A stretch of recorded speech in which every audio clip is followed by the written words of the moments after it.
એવા કયા સુપરફૂડ છે કે જે આપણા શરીરની અંદર આયરનની ડેફિશિયન્સીને દૂર કરે છે અને આપણને હેલ્ધી અને હેપી લાઈફ જીવવા માટે એક પ્રેરણારૂપ બને છે?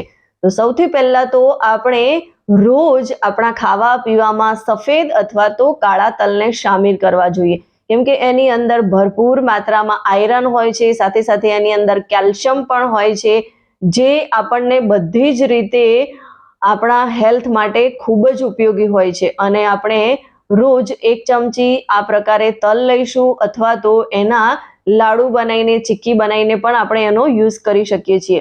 અને જો આપણે તલવાળી ચીક્કી ખાઈએ છીએ તો ધ્યાનમાં એ રાખવું કે એની અંદર આપણે ગોળનો જ ઉપયોગ કરવો. અને હા, આપણે આપણી આયરન ડેફિશિયન્સીને દૂર કરવા માટે સુગરને છોડી દેવી જોઈએ અને સાથે સાથે આપણે ગોળ ખાવાનું શરૂ કરવું જોઈએ. ગોળની અંદર આયરન પ્લસ દરેક પ્રકારના મિનરલ્સ મળી રહેતા હોય છે, જે આપણી એનર્જીને પણ બૂસ્ટ કરે છે. એટલે ગોળ પણ આપણા માટે બેસ્ટ ઓપ્શન છે આયરનની ડેફિશિયન્સીને દૂર કરવા માટે. લોહીની ખાણ પાલક. પાલક ખરેખર આપણા શરીરમાં આયરનની ડેફિશિયન્સીને દૂર કરવા માટેનું બેસ્ટ ઓપ્શન છે.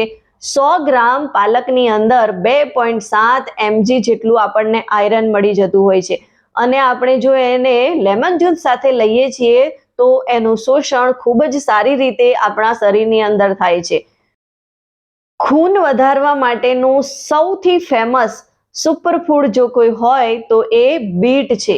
બીટની અંદર પણ ભરપૂર માત્રામાં આયરન રહેલું છે, એ આપણા હિમોગ્લોબિન લેવલને વધારે છે. એટલે આપણે બીટ રૂટને આપણા ખાવા પીવામાં શામિલ કરવું જોઈએ.